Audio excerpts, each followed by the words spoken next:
And there's a particular pleasure to have this opportunity in Singapore to film in 3D. We'd made a test a few months before and were fascinated by the results.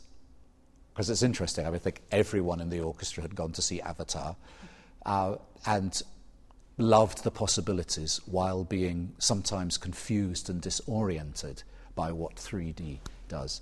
What's fascinating for all of us, even though we know it's right at the beginning, I mean, this is an experiment, let's not get it wrong, but there is not the same sense of disorientation that you have sometimes in films.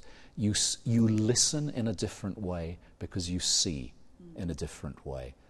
And it's the most intimately close I have seen anybody filming go to what it feels like to play. And why, none of us know.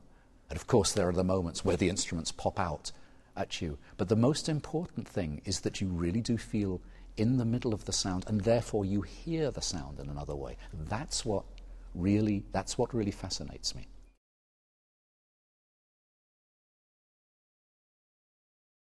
I don't think anything is a substitute for being live, but I think it's a wonderful new direction, and people seem to be hungry to see operas in cinemas, and I think this will be another way in which they get simply closer to what we do. It's the very beginning, but I think it's a very exciting development.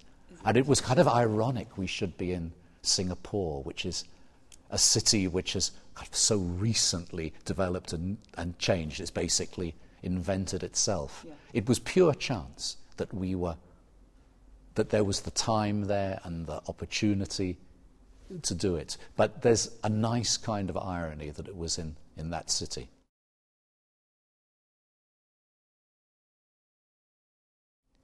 I think it's another colour for it. I think it's perfectly obvious that 3D is going to be part of all our lives a lot. And it will, even a film like Avatar will, I suppose, in 20 years seem crude, astonishing as though it seems now. But it will be something which is trailblazing. I think everything that helps people to listen in a different way to music is a good thing. And I think this is another way of making the journey.